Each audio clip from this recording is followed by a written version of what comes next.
sports are really important vehicles for relationships. We have purpose. We have a why. We bring people together. We connect. I feel like God is our greatest supporter and our greatest coach. Welcome to Rabbi on the Sidelines. This is Rabbi Sherman from Sinai Temple in Los Angeles. This week we are joined by John Eisenberg, author of 11 books, but his newest book out just recently called Rocket Men, the Black Quarterbacks Who Revolutionized Pro Football. We see Warren Moon and, of course, Patrick Mahomes. We're going to talk a lot about him and the Super Bowl, and is he the next Tom Brady, or is he Patrick Mahomes? We are so honored to have John here joining us from Baltimore. John, thanks for joining us on Rabbi on the Sidelines. Oh, well, Rabbi, it's a pleasure to be with you. Thanks for having me. So I have so many questions about this book. Again, author of Rocket Men, the Black Quarterbacks Who Revolutionized Pro Football. Because it's interesting, you brought a lot of history to me that I never knew, because as I told you off the air, I grew up with black quarterbacks, specifically Donovan McNabb in Syracuse, and watching him take his presence on the college stage and the NFL stage.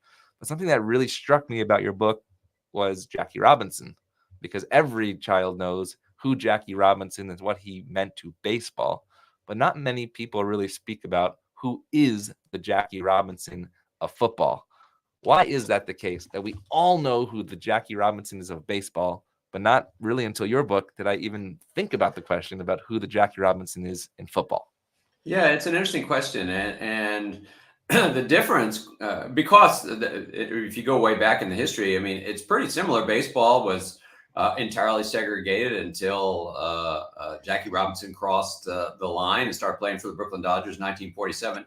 And the NFL was also all white from 1934 through the end of World War II. So it's not that the first 12 or 13 years of the NFL, there were a few black players, but then they pretty much decided they're not going to do that. Tough period in the league's history when you look back on it. However, with the case of Jackie, with baseball, all right, there was one moment Jackie Robinson crosses the line, the white lines, he's playing, everything changes, right? Suddenly there's a lot more black players in the major leagues, and the sport is never the same. Football it's just not that story at all, especially when it comes to quarterbacks and black quarterbacks. There was, after the league reintegrated after World War II, there were just a trickle of black players in the league and no quarterbacks. And very slowly, slowly, starting in the 60s and going forward, were there a few black quarterbacks in football. And so there's like 1,000 little Jackie Robinsons. It's a story where there's just slowly the door of opportunity opens for black quarterbacks, and it was many steps along the way, most of them little, and some of them not even noticed at the time. However, so it's not that one moment where we can have a holiday and put a number up and do everything. It's completely different. It's just a very slow story, a story of opportunity slowly coming to this population. Yeah, I mean, interesting. You don't have the number 42 anywhere in terms of Jackie. We're down the street from UCLA. 42 is plastered all over the place, but you don't have that. And one of those slow stories was with the Raiders, I believe, and the story of quarterback, I believe, James Dickey. You have these,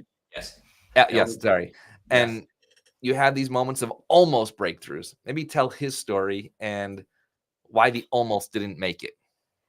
Well, Eldridge Dickey, yes, he's the first in modern football in the 60s, the first black quarterback drafted in the first round draft pick, and he was an incredible talent. The Oakland Raiders took him, not an NFL team, by the way. Some football fans will notice that AFL team. That was right after the merger had been signed, but before it took place, it was still an AFL team. So they scouted Eldridge Dickey, an unbelievable talent. He could throw with both hands. He could run. He was very much a modern quarterback, what you would see today. So they took him in the first round. But what happened in the 60s, almost always to black quarterbacks, was that they were shifted. They had to change positions in the pros, because the thinking in the pro game was, and it's just racist ideology. It's the only way to put it. The thinking in the pro game was they might not be smart enough to handle these complex offenses. Will they work hard enough? Will white teammates, can they be leaders? Can they come through in the clutch? All this stuff. And there was no chance to disprove it because no black quarterbacks could ever get on the field. So Eldridge Dickey, very quickly, the Raiders already had a ton of, they took him in the first round. Good for them.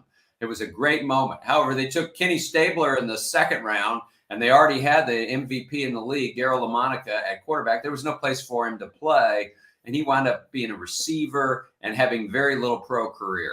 And so good for the Raiders for taking that step, but they threw him into a situation where he really wasn't going to succeed.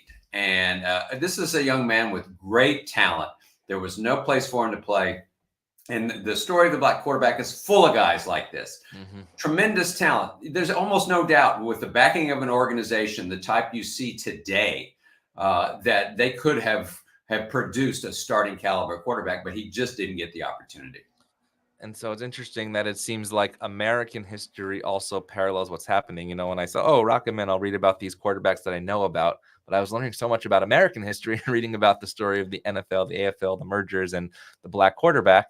And one thing that came to mind was Marlon Briscoe and the Broncos, the same year that MLK is assassinated. How do those two stories go together, or not go together, to see the progress or not the progress of what was happening throughout football?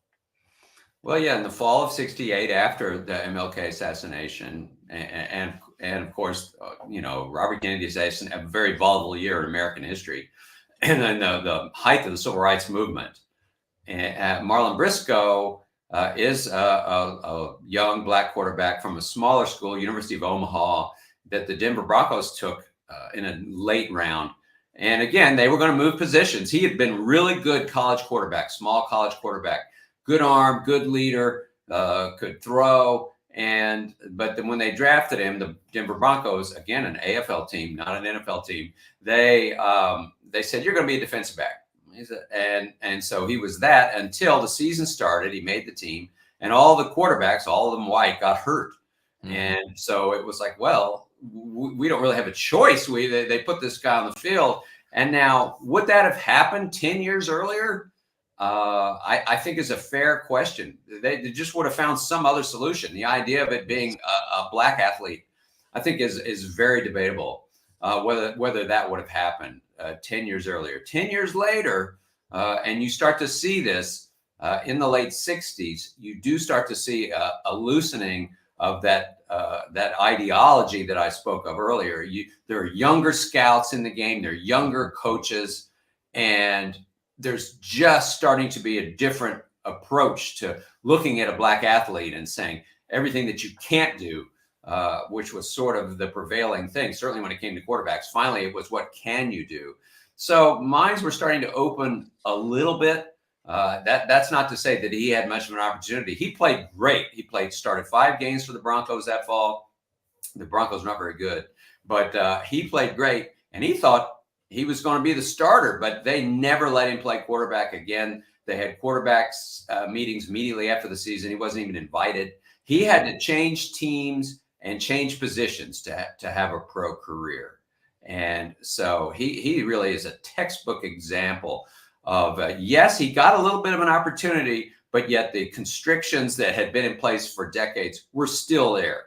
And so it just shows you the difficulty that the black athlete, the black quarterback, was facing.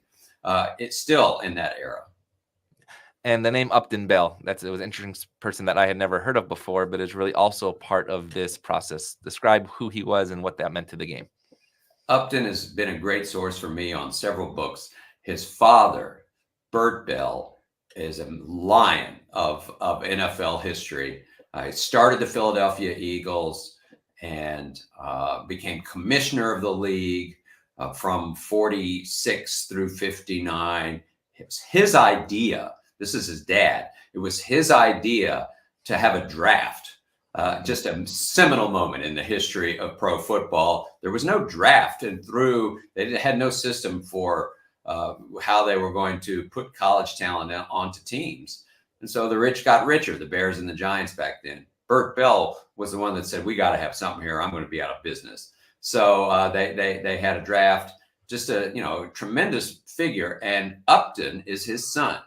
And so Upton grew up in football, grew up with a dad who, at the kitchen table was sitting with his telephone, making up the schedule, the NFL schedule. And so Upton gets into pro football after college. And he, as a young man in the 60s, is a scout. He's a scout for the Baltimore Colts.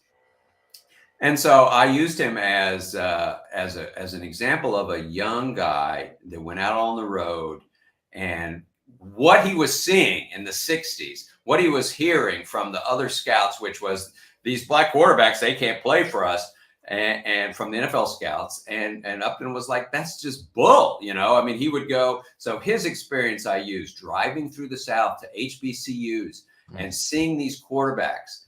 He would make those stops and say, these guys are great. The things that we now know, these guys can definitely play. But so his experience I found to be sort of illuminating. What he was boots on the ground at the period of time when the NFL there was a hard line against black quarterbacks. And he's part of the generation that started to change it. And so you mentioned HBCUs. That was actually my next question. I remember watching every year the Grambling game.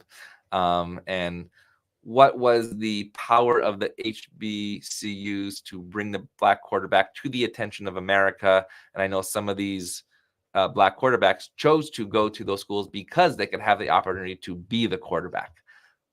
Yes, Eldridge Dickey being one that we talked about earlier. The white schools, not the white schools, but the major college football was still pretty much segregated. He's from Texas. He's from Houston. Mm-hmm. And if he was going to play college football in Texas, it wasn't going to be at University of Texas or SMU or any of those places. They were still segregated. So they had all white teams, only the late 60s. So the HBCUs became a landing place for quarterbacks, black quarterbacks, and really for talent of many, for at all positions. What's really interesting, if you go back and look at, say, the drafts of the late 60s, so the NFL discovered this pool of talent that was just ignored. It was being ignored. And finally, some people, Upton and others, came along and said, these guys are fabulous. Have you looked at them? And so they started drafting them. Tons of players coming out of the HBCUs in the draft in the 60s and into the 70s. And of course, it's almost like Negro League baseball. What happened was then the major colleges all said, whoa, well, these guys are great. We'll start taking black players. And so that it diluted the talent that was at the HBCUs pretty quickly. But in the 60s, in the mid 60s through the early 70s, they were unbelievable pool of talent, and some quarterbacks came out of there. And so it's not just the quarterbacks, but it also takes somebody in the administrations, the coaches, the managers, the owners to sort of break that line. And I know John McKay was an influence in Tampa Bay with tolerance. Why did he decide to do that? Was it what you just said? He saw this pool of talent. Was it finally just about a win and not about a skin color? What did he do there that changed the trajectory? Yes, there are stories. The black quarterback story. By necessity, it's unfortunate, but by necessity, there are white figures that had the power. So many had the power to affect change and didn't use it, didn't want to try. And then there's just a little few that did. And, to their credit, and John McKay certainly was one. He was a college coach at USC at Southern Cal, and he was using black quarterbacks in the 60s. And a pretty sophisticated offense where they ran, they passed, and he won with black quarterbacks. There's a 1969 cover of Sports Illustrated, Jimmy Jones, a black quarterback at Southern Cal. It's on the cover of Sports Illustrated in 1969. A very powerful image in the sports world at that time that I think shocked people.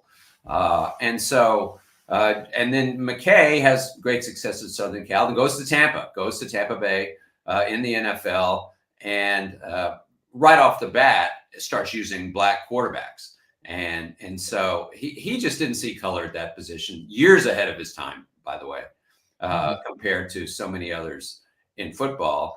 He just felt like it's just how he was baked. It was, this is silly that we're even having this conversation. And so that, again, years ahead of time. And so Doug Williams, who he drafted and ultimately won the Super Bowl for the then Washington Redskins. I interviewed Doug for this book, and he's like, John McKay now that, is a lion in this story because he took a lot of heat for me. And,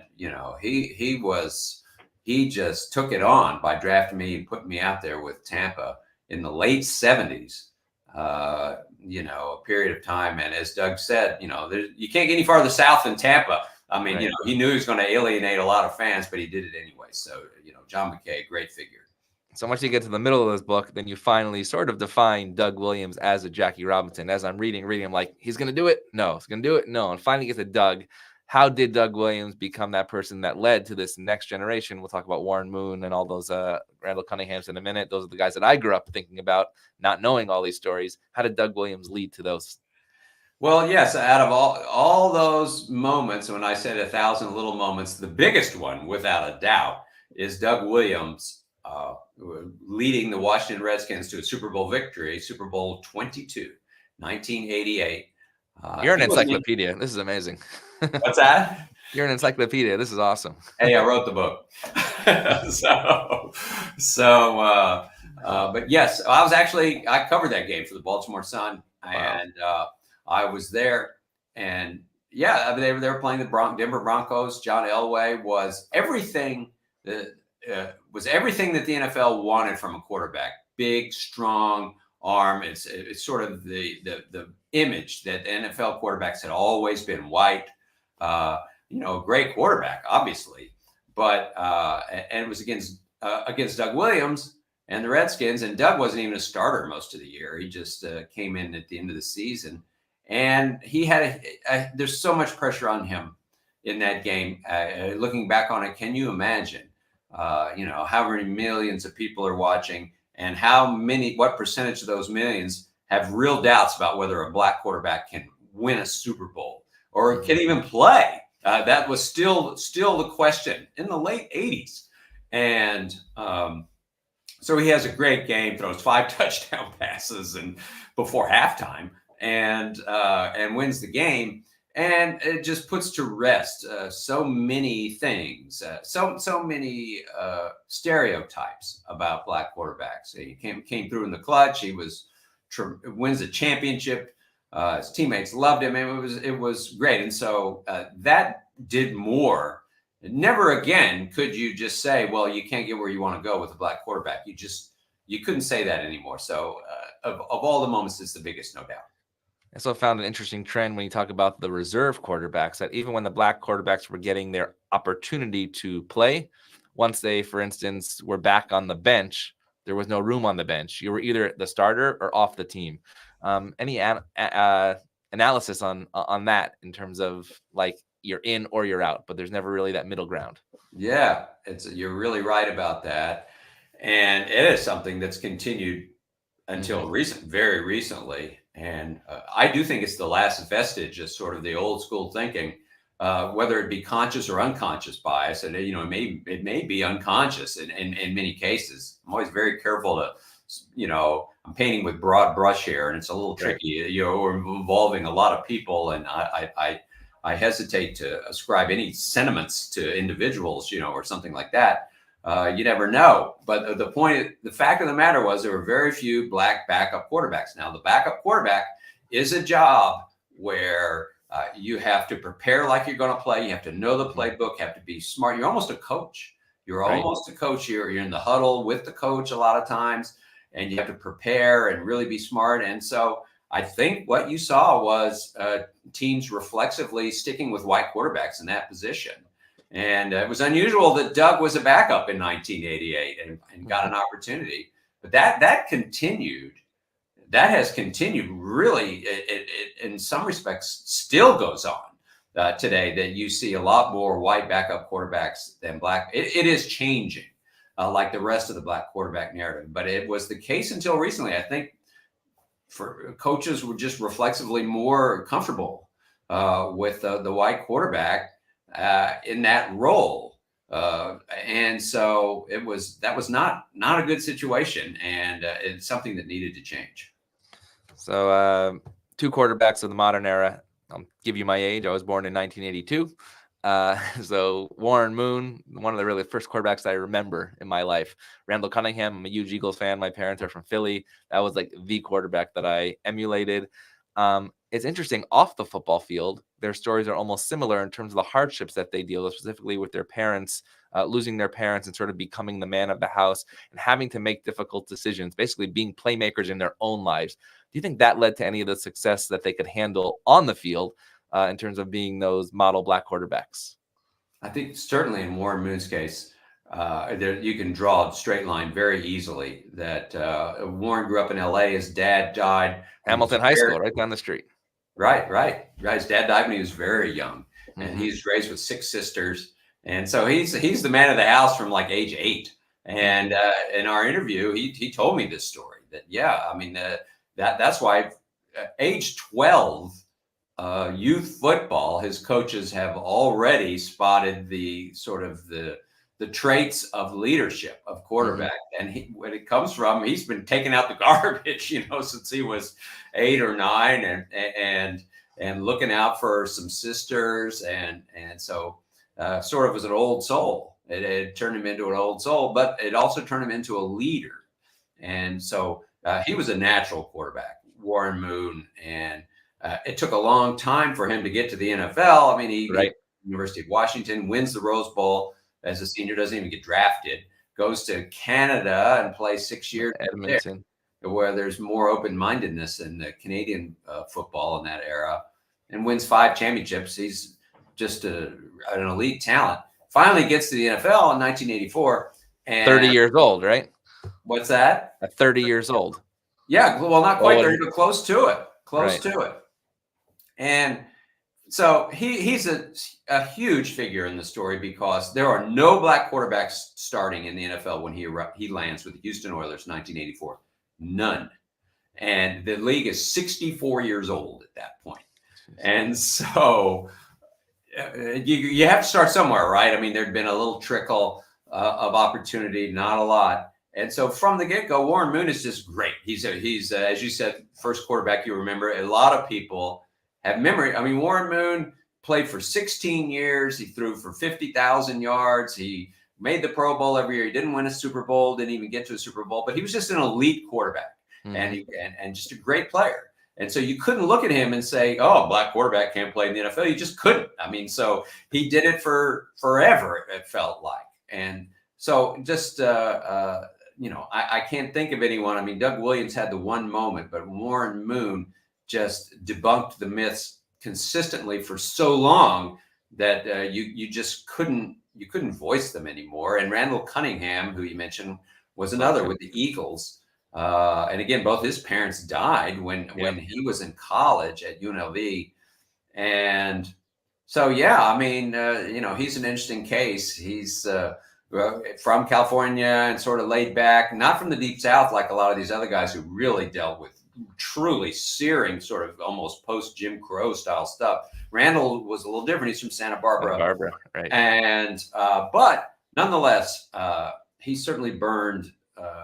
There's some fire inside of him. I mean, he was just an undiscovered talent, an incredible player. Languishing, but he just was waiting for someone to discover him and get the opportunity. And he was fortunate that he did. And so once given that opportunity, and he just made the most of it. You could count on one hand to that point the number of black quarterbacks who've had an opportunity. He did, and made the most of it. And really, those 3 guys, Moon, Cunningham, and Doug Williams, are the ones that really started opening the door. And you have to say, Rabbi, on the sidelines, intersection of sports and faith, Randall Cunningham, a great preacher in the Vegas area right now as well, which is exciting to see him. Obviously, Reggie White on that team was already an ordained minister and really a person of faith, which is really cool to see that intersection as well. And then in 1988, 2 black quarterbacks start the Pro Bowl history, right? Not 2 black quarterbacks on the team, but 2 starting basically the All-Star game. Did that propel anything. And it's interesting because towards the end of the book, you basically say, when can we get rid of saying the black quarterback and just he's a quarterback? Well, not at the 1989 Pro Bowl. You couldn't do it because it had never happened. And yeah, I mean, it was Warren Moon and Randall Cunningham. And you look, Warren Moon is an interesting to talk to about this, because when he went into the Hall of Fame in 2006, he said, I really have been uncomfortable with the label of trailblazer, because I just wanted to be a quarterback, not a black quarterback. But 10, 15 years later, he gets it, fully understands. And the 1989 Pro Bowl would be a classic example of the barriers that he was busting along the way. He said, I see now, I can see now, and he's an older man, he's a grandfather. He gets that what he did was open the door for so many guys that are having so much success now. And he did it in many, many ways. And so, yeah, that would be a great example. I mean, Warren Moon, not only starting the Pro Bowl along with Randall, but he is, out of all his numbers, and one thing you won't see on his Hall of Fame plaque is that he was the first black quarterback to start a game for 4 teams. And so 4 different teams. So that's what, there's 32 in the league. So, the double-digit percentage, Warren Moon broke the barrier. So, he there's stories like, moments like that along the way are a key part of this. And what blew me away is some draft numbers at the 1999 NFL draft. I believe there were as many quarterbacks taken as in the last 62 years of the draft. One of them being Donovan McNabb, the number 2, not the number 1. We'll get to number 1, Michael Vick, in a few moments. And that's part of the history, as I told you offline, that I lived through. Being a kid in Syracuse, I would ride my bicycle over to Manley Fieldhouse, and I vividly remember the quarterback competition. And they were all black quarterbacks in 1996, which was Keith Downing, who's now, I believe, a doctor, Kevin Johnson, who did become a wide receiver and a great punt returner in the NFL, and Donovan McNabb. His first start was against, I can't believe I remember this, North Carolina. It was right before the high holidays. And I witnessed that. And I witnessed his parents as well, watching him. And it's interesting. You write about his parents, Sam and Wilma from Chicago, saying that I fought in Vietnam for this country, but now I'm back here and I'm facing racism. And there was this contradiction. So talk about Donovan and what that meant to first going to college, and Paul Pasqualoni, Coach P, who's a lovely good friend of ours, gave him an opportunity. Back then, it didn't seem like it was an issue at all. And going to the Eagles at number 2. Yes, boy, I should have called you. You got some deep, got some good. A new footnote. Yes. Yeah, some good. You would have been in. That's some good information there. But you were eyewitness to a lot. But Donovan is his story is amazing. And it's a modern story, as you said. It's one that a lot of people remember and saw. And at Syracuse, there was a history. There's some of the northern schools, colleges, were willing to take black quarterbacks on much earlier, and Syracuse was one of them. Don McPherson, you even mentioned him, but didn't get drafted. Well, yes, and Don McPherson, but years before, Bernie Custis, like in the early 50s, they had a black quarterback throw for 1,000 yards in a season. So they were willing. Michigan State, by the way, was another one where there was always the door of opportunity was often open. But Syracuse, so Donovan, he experienced a lot in his recruitment coming out of a high school in Chicago that a lot of black quarterbacks did, which was, we want you if you're willing to change positions. Wow. And so he experienced that. So Syracuse was willing to take him as a quarterback. So that's why he went there. And he was always sort of very mature and a pro, sort of a pro before he was a pro. And, smart guy, level-headed. And so he made the most of it. And he ran an offense. You saw the offense, right? I mean, it wasn't just straight passing. Option. So up to the point where he's drafted, if you're a black quarterback running an option offense, you're not going to get drafted. NFL teams wanted, this story is that NFL teams wanted drop back passers. That was slowly changing when Donovan came along in the late 90s, fortunately for him. Mm-hmm. So he was just so talented. But the fact that he was an option quarterback, It could have knocked him out of the draft, but in 1999, by then, Cordell Stewart was in the league, Steve McNair was in the league, and the situation was starting to change. And they look at this guy with great talent, and the Philadelphia Eagles took him second with the second pick. And of course, the famous story is that he was booed. They were booed because all the Eagle fans were in attendance. Ricky Williams. And they wanted him to take Ricky Williams, the running back from Texas. And so, the Eagles didn't do that.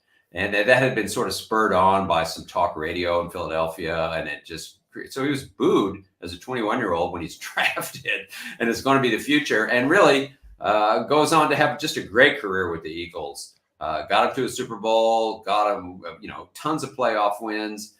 Did he win a Super Bowl? No. Right.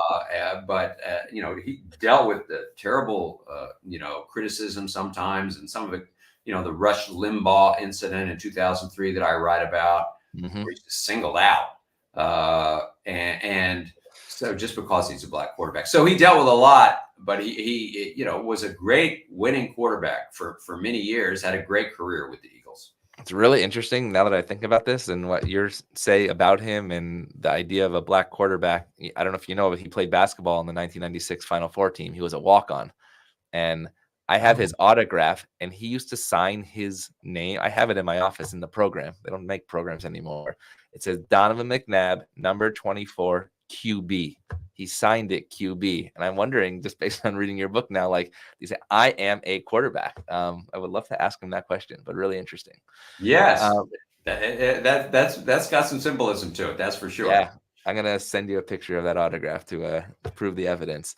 And now we move on to these, I got to witness Lamar Jackson when he played the Chargers out here this past year. You have a modern quarterback. You have Patrick Mahomes, who's now compared to the next Tom Brady, who's just a quarterback.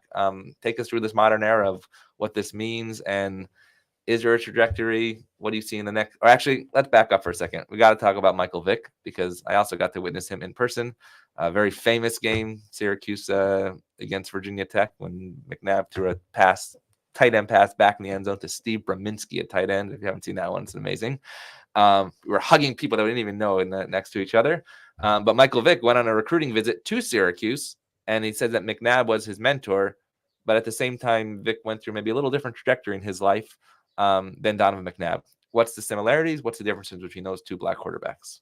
Well, McNabb certainly was from a nuclear, an intact household, strongly supported.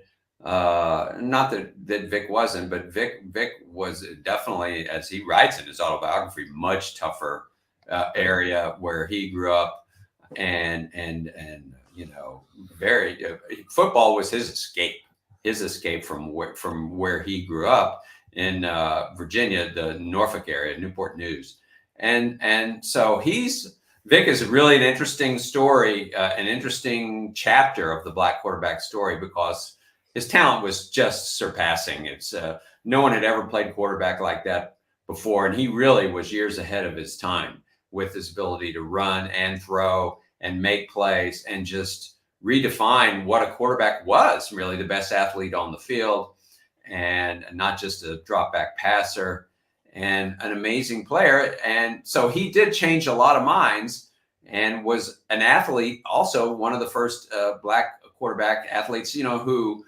corporate America embraced. I mean, he was loved by young people. He was electric.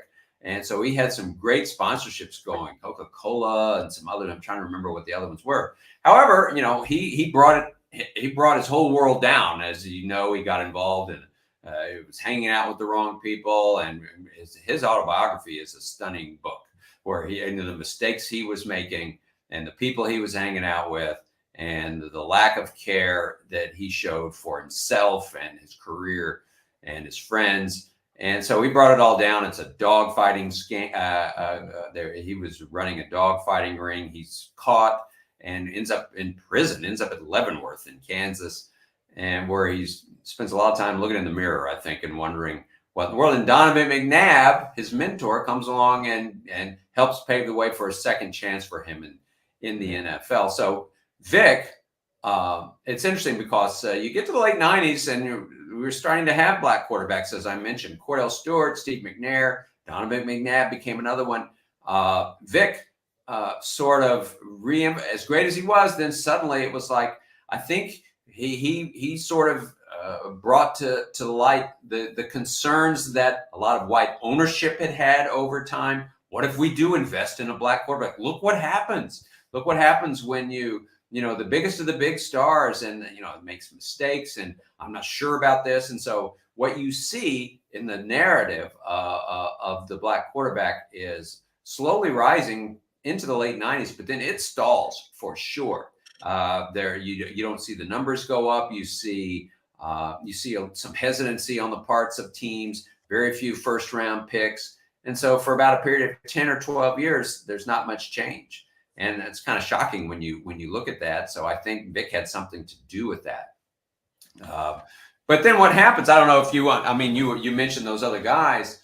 I think to me, it all changed starting in the early 2011. You have Cam Newton drafted. You have Colin Kaepernick drafted. In 2012, you have Robert Griffin drafted and Russell Wilson drafted. And those four guys, that's a generation that came into the league and changed how quarterback position is played. And that's the first time where NFL teams, and I interviewed Ozzie Newsome, the general manager of the Baltimore Ravens, and he said, listen, until those guys came along, what we did in the NFL was you coming out of college, you're going to have to play our style of football. But when they came along, we said, you know what? It's time to change. We are going to be the ones who change, and we're going to let them do what they do. And we're going to let quarterbacks be more mobile, run around, throw on the run pass options. It just became a different position slowly with those guys who were so good and successful. And so from that point forward, I think you've seen the quarterback position really, really change in the NFL. And sort of the next generation after those guys, we're looking at them now, Patrick Mahomes, Lamar Jackson. There's more generations coming. These young guys, CJ Stroud. We're going to have Caleb Williams go first overall this year. Who knows who's going to emerge? But to me, it's the story of what's happened in the last 12 or 13 years. Can you just comment on the Kaepernick piece? Was he too early for his time in terms of we talk about race and black quarterbacks, and what he did and sort of was modeled across the world in different sports, and how to use sports as a place for social justice? Well, that aspect of his story, of course, far outweighs what happened on the football field, and in my mind, and that's certainly going to be his legacy, and it's a tremendous one. Really, and because he did, listen, he got the NFL never apologizes for anything, but after he has gotten, after George Floyd and sort of the racial reckoning that was happening there, the NFL said, hey, we were wrong. We were wrong in what we thought when you go back to 2017. And what was the protest that when the black players were protesting and kneeling for the national anthem, which Kaepernick started, we didn't understand what that was about. And so Colin was really right, and so he is a tremendous figure in social justice and society in this history. In the book, what I used him as, I felt it was important, was the football aspect of it, and it's sort of forgotten. And Colin Kaepernick, as a young player drafted by the 49ers, was unbelievable. He was so talented. I remember watching a playoff game where they played the Green Bay Packers, and I thought, this guy, he's big, tall, with long legs. He ran all over the place. He threw. I said, this guy may be the best quarterback I've ever seen. He's unstoppable. He was unstoppable. With Jim Harbaugh as his coach, he was just a phenomenal young player, and he was 5 yards away from winning a Super Bowl as a second-year player. And so what it shows is that that was the sort of the pinnacle, and he was never quite as good. And then Harbaugh left, and his football career went downhill a little bit, but then it was over long before it should have been. And so it shows how good he was as an early player. It shows because he gave up his career. He gave up his career to do what he did. And it really could have been a much better career than it was. And so the last question, because it's Rabbi on the Sidelines, intersection of sports and faith through all of these stories, all these challenges, these hardships, achievements, victories, defeats. Is there faith in football? Is there faith in football? Yes, there's definitely faith in football. My last job was working for the Baltimore Ravens. And so certainly their coach, John Harbaugh, very out front about his faith and starts many of his press conferences that way. And up close, the players, Lamar Jackson does the same. And it's all around. I mean, I was sort of inside the locker room there. And that would just be anecdotally what I saw with my two eyes is for sure. I mean, there's a team chaplain and, he's in the locker room a lot. And he's on the team plane and talking to a lot of guys, and it's there. I mean, it's just, it seems at the forefront of a lot of guys' minds, even as they're playing. So I would say the answer to that is a resounding yes. Wow. Love it. We are honored to have John Eisenberg, author of this amazing book, Rocket Men, the Black Quarterbacks Who Revolutionized Pro Football. We look forward to not just seeing the next generation of Black quarterbacks, but the generation of quarterbacks who use their identity to really make a difference on the field, but as importantly, off the field. John, it's so wonderful to have you on Rabbi on the Sidelines, and we look forward to speaking with you soon. Thank you so much. Great. Thank you. Sports are really important vehicles for relationships. We have purpose. We have a why. We bring people together. We connect. I feel like God is our greatest supporter.